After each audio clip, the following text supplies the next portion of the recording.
So I'm Jennifer Seidman. I think the most important thing that brings me here is my son Benjamin, who had Sanfilippo syndrome.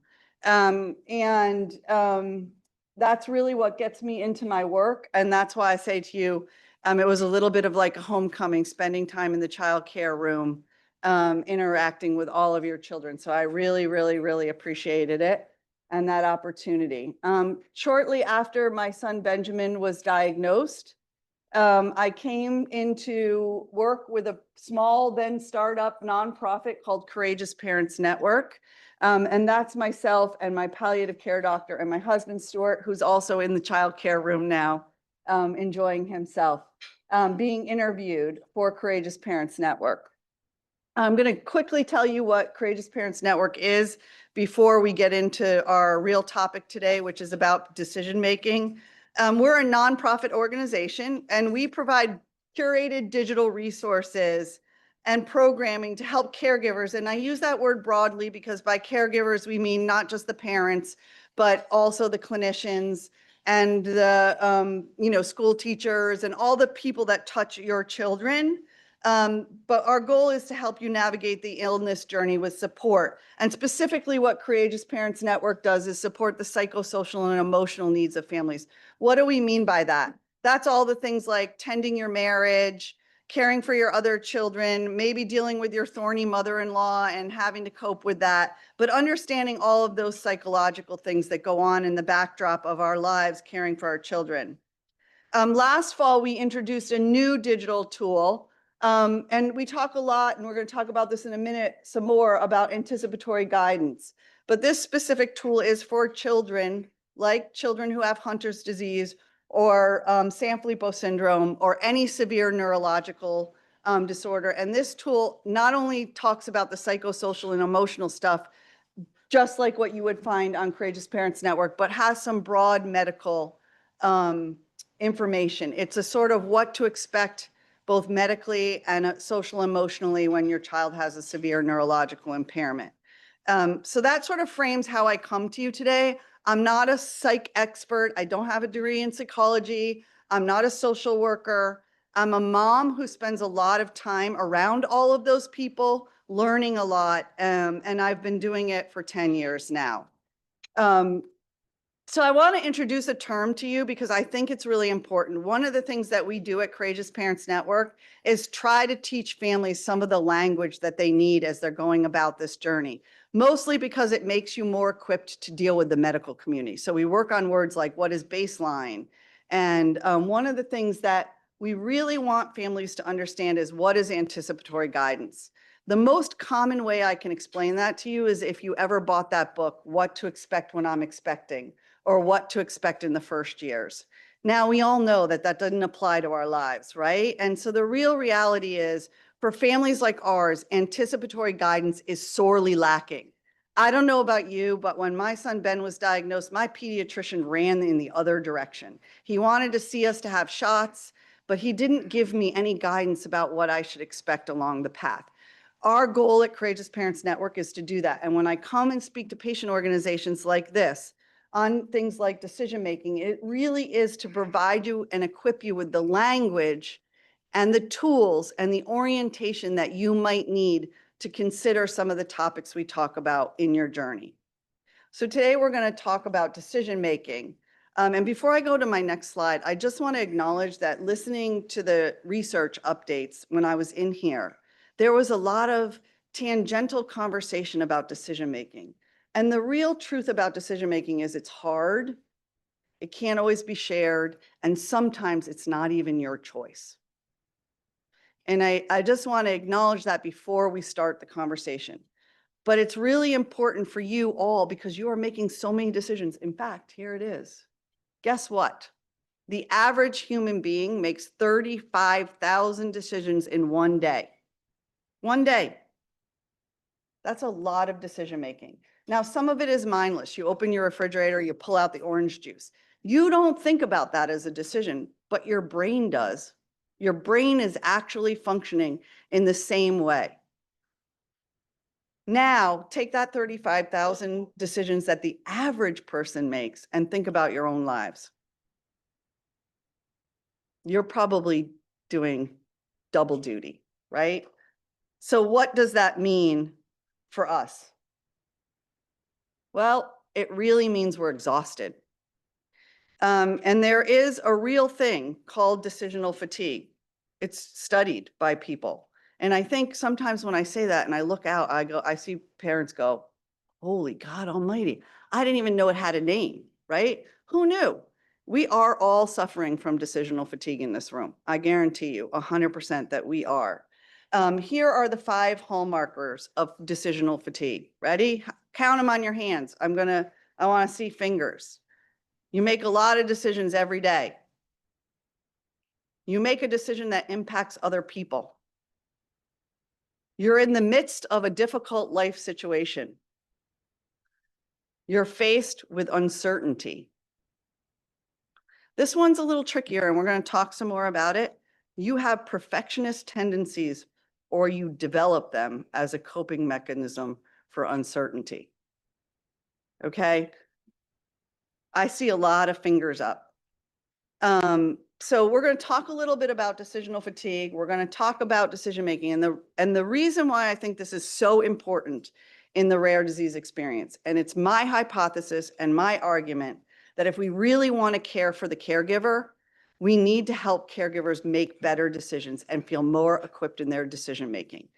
Because the only way we're going to have time to do the yoga and the meditation and the hot bath and the hot tea that we often get told to go home and do when we want to care for the caregiver is if we feel less burdened by our decisions and more equipped to make them. So that's where I'm coming from. That's me. But at CPN, we've done a little bit of research around this, not a lot, but a little bit.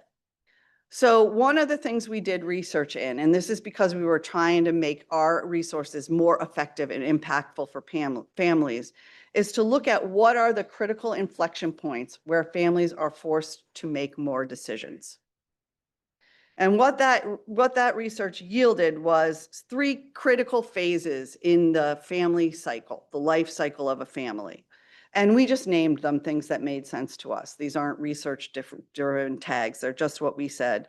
The first phase is orientation. Now, you guys know this, right? Your child got a diagnosis. You needed to orient to something different. Times of orientation usually leave you feeling confused or alone or really desperate for information. They don't just have to be around diagnosis. It could be around anytime something changes in your family.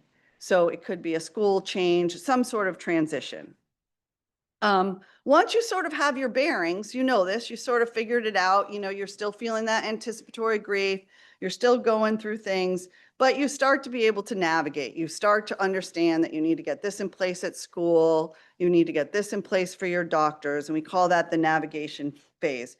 This is a time with regards to decision making that there are a lot of interventional decision points, right? You're setting up school, you're setting up doctors, and you probably have a driving need to understand all your options. You're like really sorting out what you need as you're going forward with your child.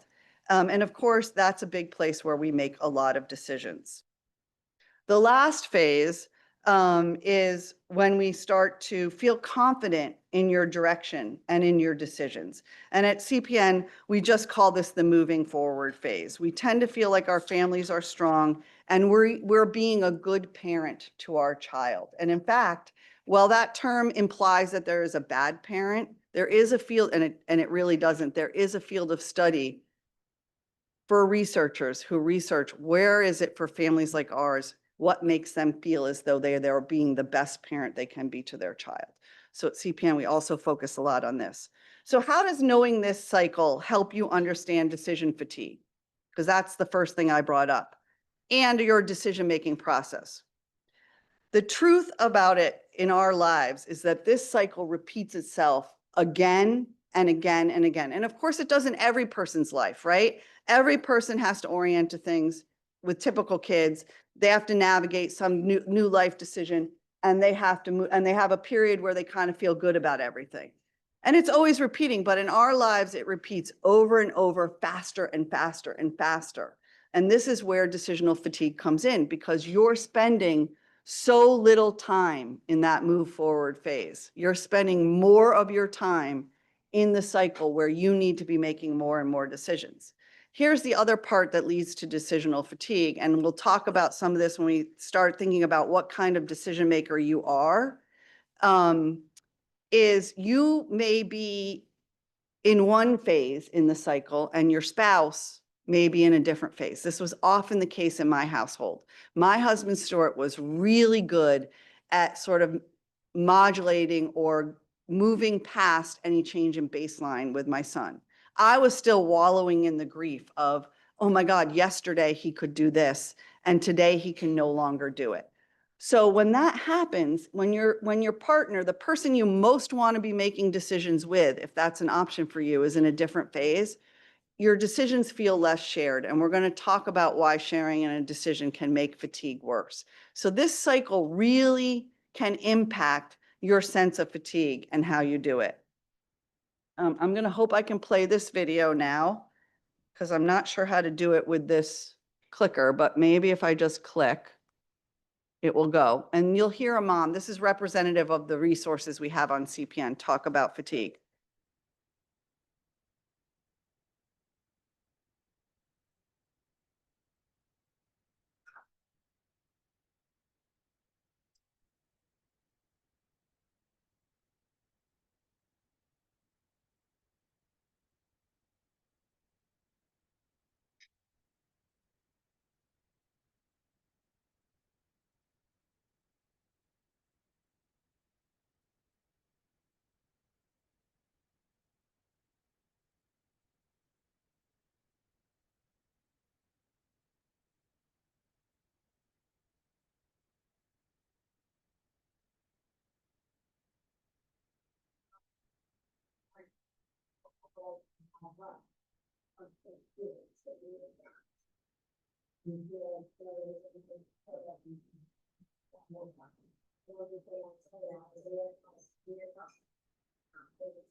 So she happened to have two little boys with mitochondrial disease. So you hear her juggling the decisions for both of them. But what you hear from her is, I made one, and as soon as I got over that one, I had to make the next one.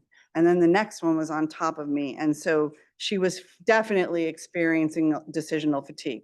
So we're not going to talk about all of these, but I want to draw some attention to some of the signs of decisional fatigue in case you're experiencing them, and you know what to look for, and you know when to go and ask somebody else for help, because clearly psychologists are well versed in helping you cope with decisional fatigue.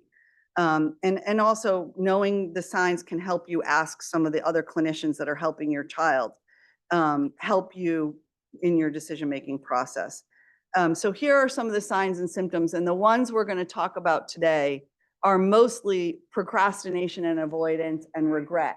Overwhelm, I could come back next year and do a whole nother presentation on what it's like to feel the sense of overwhelm and how to cope with that.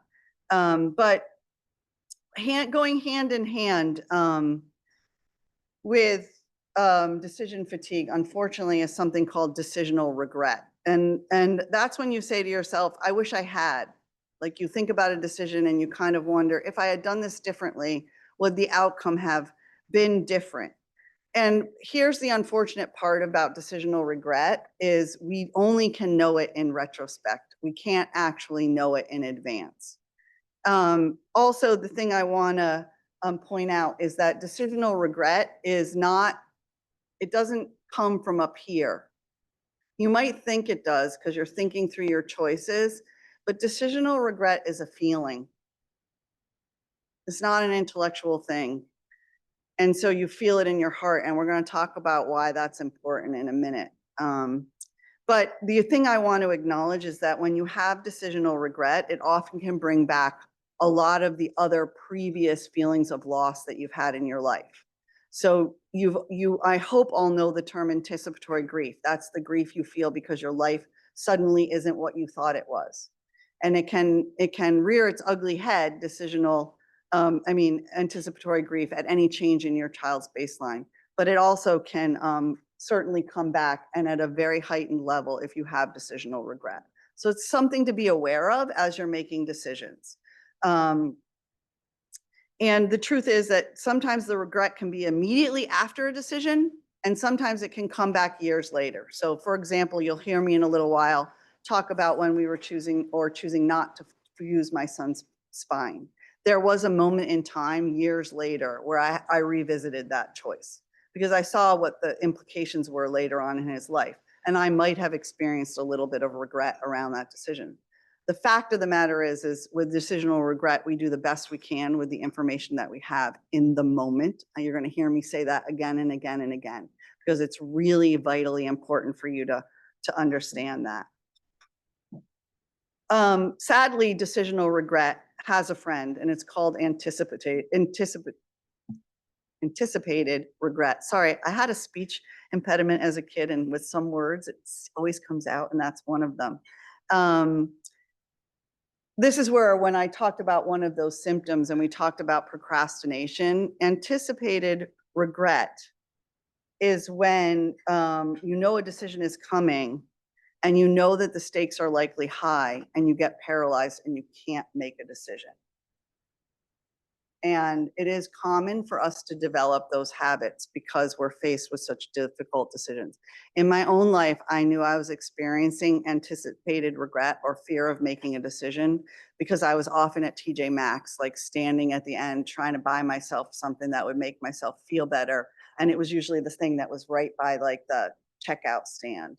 And I would come to this truth that would say, oh my God, I'm having trouble making a decision. I'm at TJ Maxx right now. Like, this is bad. And it's not bad. It's the good part is recognizing it. And that's why I'm trying to teach you what this is so you can look for it in yourself. I'm going to say it one more time again. Some regret is almost always inevitable. It's unavoidable. You can't avoid it. You can only know it in retrospect. And the key to it, to understanding it, is remembering that you do the best you can with the information that you have in the moment. I had another video, but I think I'm going to skip over it now. But it is of a psychologist who talks about decisional regret and doing the best you can with the information you have in the moment. So what I really want to do, and I've been working with a lot of researchers on increasing what's called the metacognition, understanding how we think about something. And I really feel that it's very important in the rare disease experience that you think about what kind of decision maker you are. It's studied in business. I don't understand why we don't study it in the rare space and for families like ours who are caring for medically complex children. Because I think when you understand what kind of decision maker you are, it takes a lot of the burden off of it. And then it also decreases your decision fatigue. So again, I said at CPN, we've been working with a lot of researchers, and we look, of course, at business decision making too, but we really boiled it down to three primary decision makers. And here they are. One is the planner, and that's the person who looks at every choice on the table. So if you were to plan a trip somewhere, you might be the person that goes to the library, gets all the books, does all the research, wants to look at every choice before you make a decision about where you're going. The second type of decision maker is a seeker, and that's the person that looks for information from other people. And conferences are a great place to come if you're a seeker. I myself happen to be a seeker. When I needed to make a really complex decision for my son, I needed to hear from other parents and what they did. I valued that above doing the research. My capacity to make a decision was enhanced when I could hear from other people. Some people are lucky enough to be intuitive decision makers. I don't find that I experience that when I'm out talking to patient organizations and with families of medically complex children, but there are people who just seem to know what to do in the moment, and it doesn't seem like they ever have trouble making a decision. You know those people, you've seen one, you've experienced it, you've probably thought to yourself, how is it that they're able to make that decision and it doesn't seem to be causing them so much anxiety and overwhelm? I wanted to give you a little example of how this played out in my own life because I think it's important as you think about what kind of decision maker you are. And you don't have to think about yourself, don't necessarily think about a decision that you made that was medical for your child. Think about a decision that you made outside of that because you've been a primary, you had that identity before you came to this space. Believe it or not, you were, as a kid, developing a certain style of making a decision, just you weren't aware of it. So I'll give you an example from my own life. My husband is a planner. You might meet him later on. He's here in the childcare room. In fact, this is how I illustrate that he was a planner. For the entire first year of our marriage, we had an adorable, cute little apartment in Boston with a great little kitchen with no chairs at our kitchen table for an entire year. I went to every chair store, every furniture store, every place, because my husband could not make a choice about which chair he wanted for our kitchen table without sitting on every single one of them. Okay. I know that's like a simple thing to think about, but again, go back to thinking about some of the processes that you've used outside of your decision making for your medically complex child. But I knew that because my husband was a planner, when we were faced with the very difficult decision to fuse my son Ben's spine because he was so far along in Sanfilippo that there was a pretty high likelihood that he might not even survive the surgery. There was even greater likelihood that he was going to have a whole lot of pulmonary, again, lung issues if we did not fuse his spine. I knew when that happened that my husband was going to have to see 3 or 4 surgeons. He was going to have to get a lot of opinions. He was going to have to spend hours online researching it because he was a planner. Alternatively, my husband, and now I want to tell you, we were some 20 some years into marriage and, Ben was 14. So we had been living with Sanfilippo now for 12 years. So we had been making a lot of decisions together for a very long time. He knew that I was a seeker and that I was going to have to listen and call as many parents as I could find who had made the choice to do it and the choice not to do it. I needed to hear from both of them in order to feel confident in my decision. And really, the decisions that we have the least amount of regret about are the ones that we feel most confident in. I will also tell you that research yields that the decisions we feel most confident in are the ones we feel are shared, whatever that means, and we're going to talk about that in a little while. But it allowed us to listen to one another and come to a conclusion, understanding each other's decision styles. But I didn't know any of this language. I didn't know that he was a planner and I was called a seeker. I had nowhere to call it. I didn't even know that we should be thinking about what kind of decision makers we are, which is why I'm hoping that today you'll go away and you'll think about this a little bit harder. But knowing and understanding each other's styles helped us to have this decision field shared.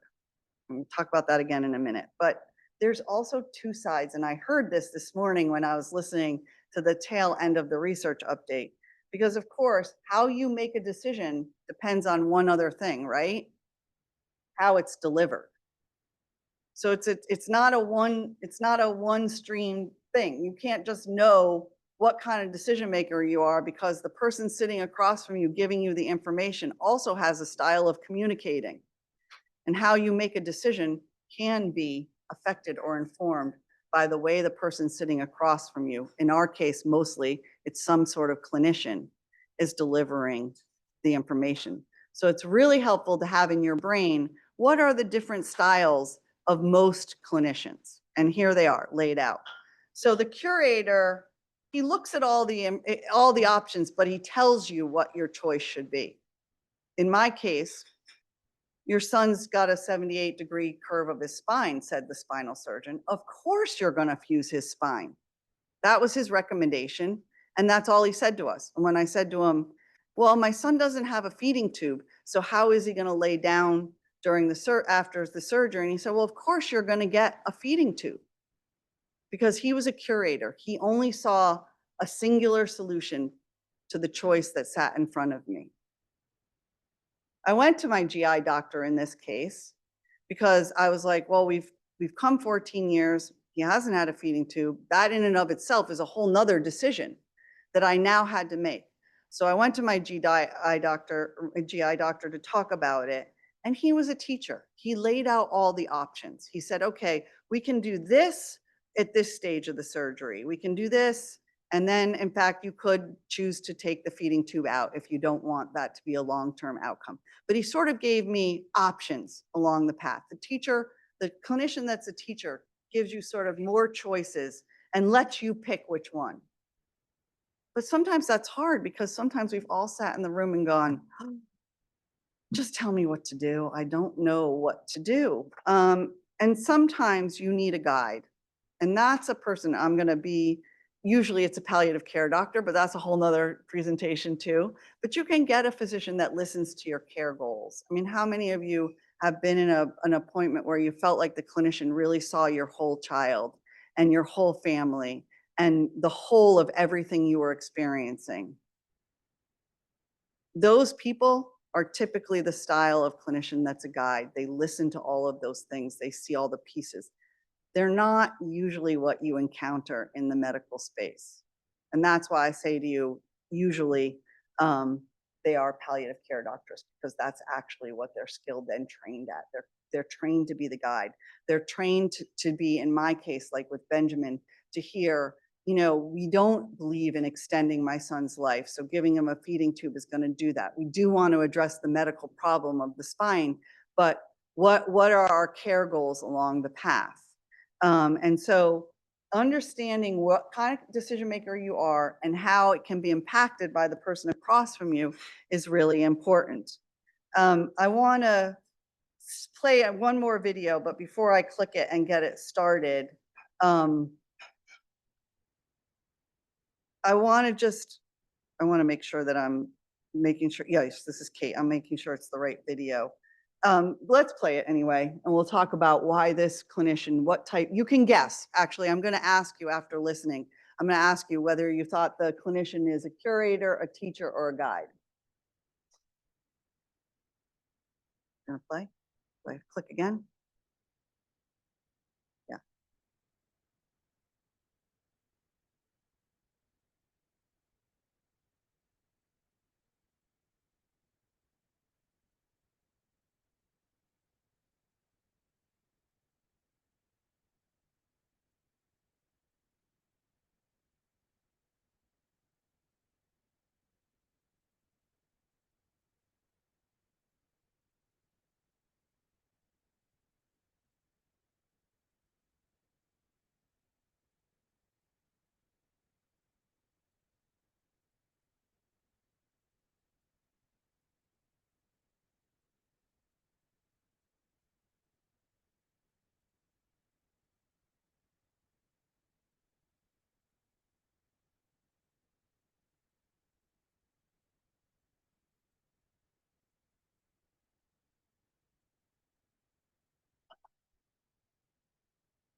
It'll stop.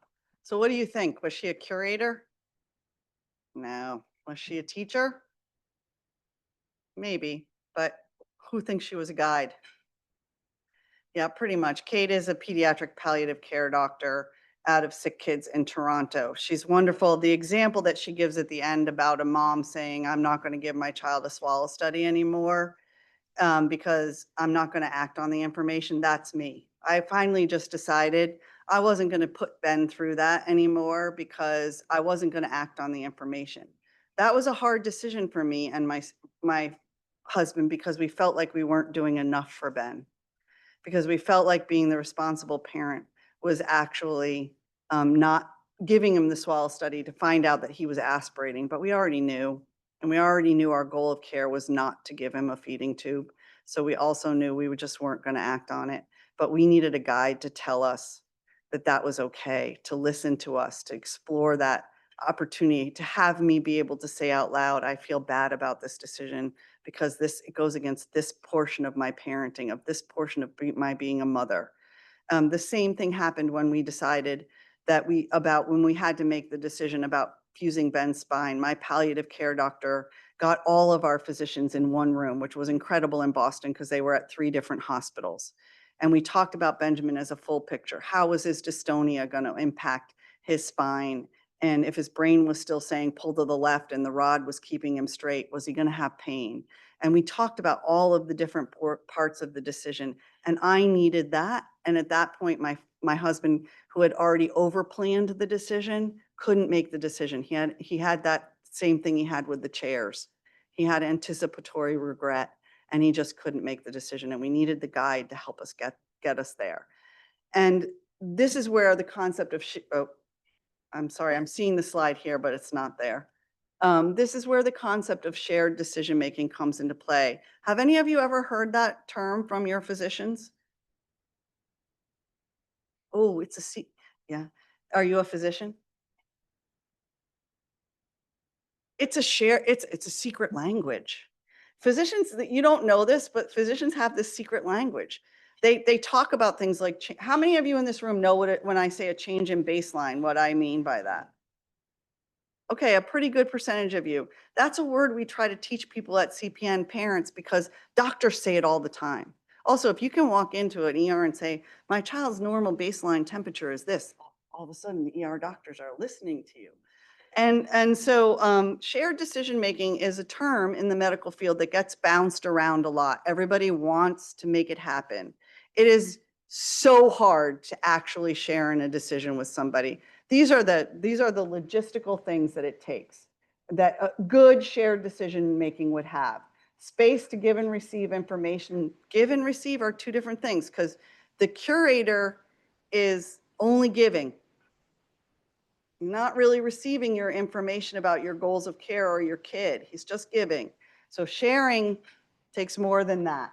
Your priorities and worries need to be heard and acknowledged. You can ask questions and not feel embarrassed or judged. How many have gone to a doctor's appointment and you feel embarrassed or judged? It doesn't make you feel good in your decision because that doctor isn't sharing with you. They're not sharing, and a shared decision always makes you feel more confident in it.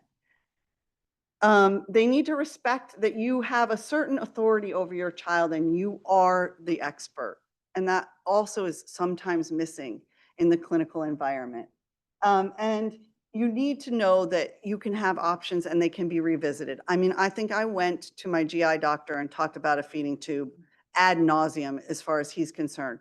I had made the choice early on, but I was always willing to look at the choice again, given the circumstance that had changed, any change in baseline. And you want to look for your doctors that are going to give you this experience of shared decision making. But I know you've all experienced it. It's really hard. And if a doctor comes to you or a clinician comes to you and says, let's practice shared decision making, now you know what to look for. You can say, okay, let's go at it because I'm in. Because we want that as parents. We want that confidence building. We want that support in our medical community. We want it from one another. You get it here. Everybody in this room is invested in your decision-making process because we're all in the soup together. But talk about it. I really think decision-making and thinking about your decision-making needs to be intentional. And I'll tell you why. So the best thing that my pediatric palliative care doctor ever said to me, and I know I've said this at a different Project Alive presentation that I've done, because I really think this is true. We don't make decisions in one place. We make them in our head and we make them in our heart. Remember, regret, you can only experience that in your heart. And the problem when you have a medically complex child is you have to lean on your head so much. You have to lean on your head. We're required to do it because we have to be experts in our child's medical care. And we forget to listen to our heart. But the real truth of the matter is, I think that the decision you're going to feel the best is when you listen to both, especially your heart. Because those are the ones that we feel the best about and they're the ones that make us least tired and have that decisional fatigue. So think about it. Like, I'll challenge you to go away from this conference and think about some of the decisions you've made on behalf of your child or your spouse, or maybe it's your aging parent. It doesn't matter the frame of reference. Try to pinpoint, how did I make that decision? Did I think more intellectually about it? Did I use my heart? How did I feel about it? Because you may have a primary place that you lean on, and it's important to make both of them line up so you can feel confident in your decision making, because that's when you're going to have the least amount of regret. You might avoid suffering from anticipatory regret, although I think most of us get paralyzed every once in a while. And you certainly will reduce your capacity, your decisional fatigue. You will make it so you feel less tired at the end of the day if you can think more intentionally. And then for those of you who have a partner, I encourage you to also think about it with your partner. Do it out loud. You know, I joke with my husband now about no kitchen chairs. He's embarrassed that you guys all know now. But it's an important part of our process, and it's an important reason why 36 years later, we're still at it. And you need your champions in your room helping you make decisions. So that's all I got. Oh, no, wait, I got one more. I'm horrible at this. I didn't even bring business cards. I am not the sales call person. Like, I should not be representing Courageous Parents Network, but I will tell you this. So we have a lot of resources to help you in your decision-making process. We have a whole guide. We even have one, here's a little info guide that you can bring to your clinician if they're not listening to you. It talks about when somebody's not listening to you. We have videos that you can watch, listening to other people. We're disease or decision agnostic at CPN. So we believe that the right decision is the one that's right for you.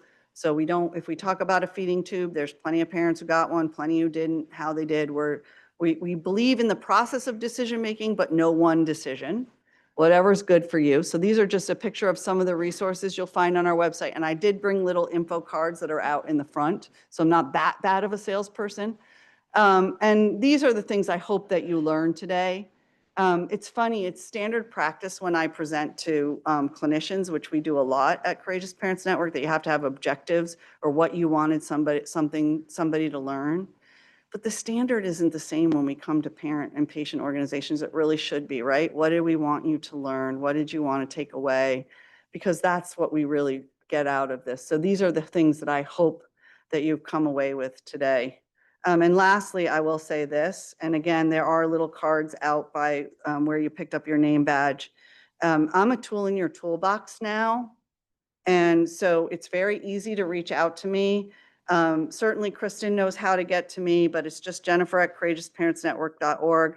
I'm really good about responding to an email, answering your question. I am you in some kind of way. I live this life too. And I'm happy to bring any resources that I can to help your family experience. So that's all I got.